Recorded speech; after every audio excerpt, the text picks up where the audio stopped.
kaunti ya Mombasa, ambapo bado hisia mseto inazidi kutolewa na wakazi kuhusiana na ushirikiano kati ya kinara wa ODM Raila Odinga na Rais William Ruto. Kwa sasa wacha tuungane naye Quinto Wafula atujuze mengi zaidi. Quinto.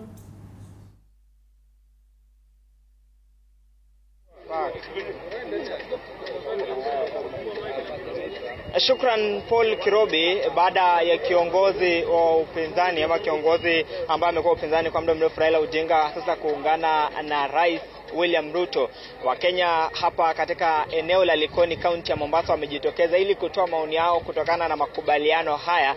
Anza tu kwa jina, utueleze kwa jina unaitwa nani? Nitakusikia kipaza sauti. Mimi naitwa Rajab Okelo.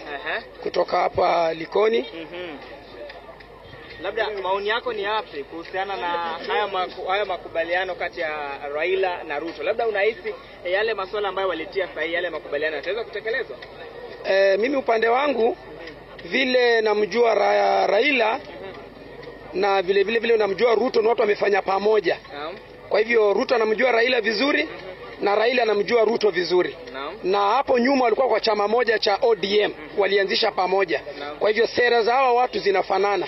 Kulingana na mimi naona watatekeleza yale kwamba wamekubaliana, kwa sababu Raila sio mtu wa kunyamazia mabaya yakiendelea. Kwa hivyo na matumaini makubwa kwamba kubaliana kwao ni kuzuri na watatekeleza yale kwamba wamekubaliana. Na vile katika kule kukubaliana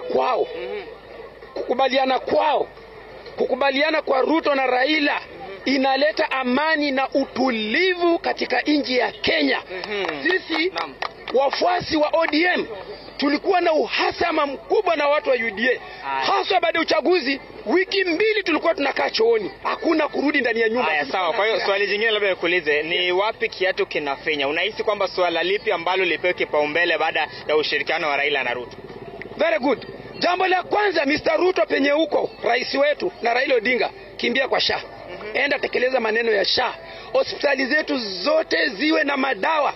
Leo shida ambayo kwamba iko, kienda kwa hospitali hakuna dawa, unaingia ndani ya hospitali ununue dawa mwenyewe, ulipe daktari mwenyewe ndio utibiwe. Kwa hivyo jambo la kwanza ambalo kwamba sisi tungeomba, wacha mambo mengine hatutaki. Nenda kwa SHA, rekebisha madawa yaende hospitalini, wa Kenya tutibiwe kwa hali ambayo kwamba iko nzuri. Na asante sana. Vile vile tuweze kusikia kutoka kwako kwa sababu ya muda. Anza tu kwa jina, usonga tu hapa, utuambie kwa jina unaitwa nani? Kwa majina naitwa James Otipa.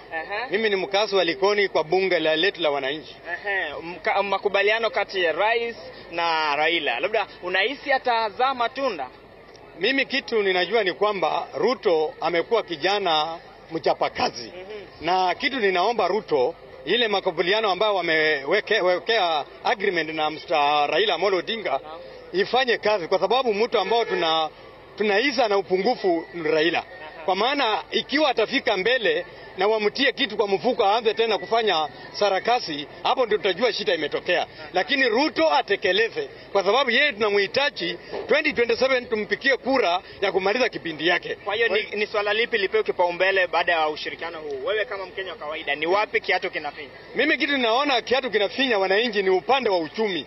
Upande wa uchumi wa nchi uanze kupanda. Pili, tunataka tena tuone Ruto akitekeleza upande wa security internal. Hatutaki kuona hongo ikipeanwa kwa maaskari kwa traffic na watu wakishikwa utepetevu ambayo tunaona kwa serikali. Tunaomba Raila pale akase mkaso. Nataka tuone askari polisi wetu wakichapa kasi. Pili, upande wa elimu, nataka tuone watoto wenye wameenda kwa higher education, college na university wapewe pesa yao ya help instantly wakati wako pale. Na asante sana. Kwa sababu ya muda, wacha tuweze kumaliza na wewe sasa chama. Songa tu mbele kisha utueleze unaona kwamba makubaliano haya yanazaa matunda kwa sekunde za kuhesabu. Siku zote Raila hayuko katika makosa. Raila ni yule wa kuleta nchi pamoja. Ni Wakenya wenyewe ndio hawamkubali kwa sababu ya ukabila. Lakini huyu Raila wakati wa Moi alikuwako, wakati wa Naam, tukiachana na taarifa hiyo, kwingineko ni kwamba